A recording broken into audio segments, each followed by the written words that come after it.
was his name that she kind of took from there into the detection work with oh gosh, with a lot of tennis balls. Randy here. Randy here. Yeah. Mm-hmm. And Yep. kind of Yes. you know. But even to today, this is a problem. There is a big fear, and the fear comes from true lack of understanding how much it can, in my opinion, can detection your detection work can improve if the dog understands that okay, you did your job and you no longer need to do it, and you can, like I personally like to do something and then you tell me okay, you did a good job, here is $100 versus like which way those $100 gonna go? Are they gonna kind of come this way or are they gonna come this way? And I'm like doing my job, but I'm thinking about how I'm gonna catch versus continuing to focus on my work. I think that is a good way of looking at it. I think that, but I think that those things, the delayed conditioning, the use of conditioned reinforcers, and the concept of introducing variable reinforcement into deliberately into detection work instead of keeping dogs on continuous reinforcement. Yep. Right? What's your take when you work with? I mean, you're deep in it. Very deep in it. So I mean, like you were mentioning, there has been so many years of what the industry calls direct reward, which means trying to trick the dog and reward the dog over the head or the handler staying behind the dog, tossing the toy in one way or another. Certain trainers have been very successful with their skill at how they deliver reward and don't use a marker, but the vast majority of detection dog teams, as I travel the world, those that stay kind of ingrained in I have to pay at source, tend to have the same anticipatory problems that Ivan brought up, which was the dog gets so aroused, it finds odor equals arousal, and now where and how is a toy going to be flying to me? Is it, like he said, coming to the left, coming to the right, whatever it is? And then we also see degradation of the behavior, the final response behavior, because they're so excited or so aroused because they know it's coming next. It's going to happen. Tension, the Pavlovian conditioning, tension in the body. There's like twitchiness because they're waiting for it to all kind. But beyond that, so if you're training a bomb dog and what are you doing direct reward out in the field? Are you throwing a Kong at the bomb? Well, that means you're rewarding the dog differently in training than you are in the field, or you're not rewarding your dog in the field. Correct. Which then, of course, you could absolutely expect a degradation of your behaviors in the finished product, right? You have to have a way of reinforcing your dog that you can then mimic on the job, correct, at some point. So being able to mark and move the dog away from it to reinforce it, to me, is critical for real life detection of any kind. Like, you're not going to toss a reward at source on the street, right? You're just not going to do it. Like, and many, see if there's something there. I was going to say, many are fearful. There's like, you're not lobbing Kongs in there. No. You're just setting up a situation in which your training and the finished product look different. And many are fearful. My training at trial doesn't look the same.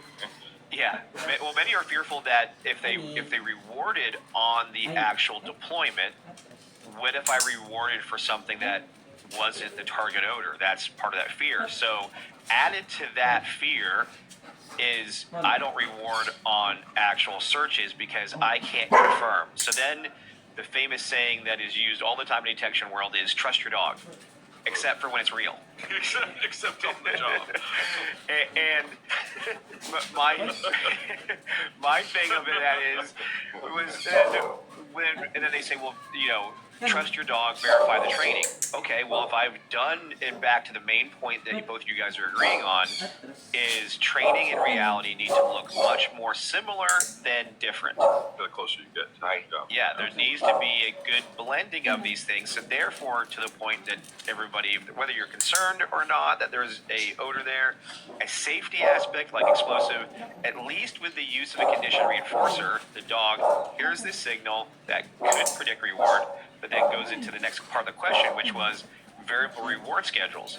You know, at what point in detection would you introduce a variable reward schedule? Now, currently, I can't answer for everybody, but a lot of people kind of wait till later on to start introducing variable reward schedules. Some versions of a variable reward schedules is I don't pay in reality, but I pay in training every day. And that's not variable reward. But, you know, obviously, as we have spoke with our classes here at our schools together, we introduce variable reward schedules much sooner on in training, like in that. It's essential. You know it from obedience and everywhere else that if you are on continuous reinforcement for a long period of time, when you go to variable, you're going to prompt higher levels of frustration and things from the dog. And in detection, that creates all kinds of problems with your indication. The dog that's frustrated there is much more likely to start aggressively alerting, like they get frustrated and they toss out false alerts. There's all kinds of possibilities in that. So introducing the concept that variable reinforcement is a part of the process for just like you're trying to introduce blank searches early in the process. No, I mean it's a simple linear learning. Yes.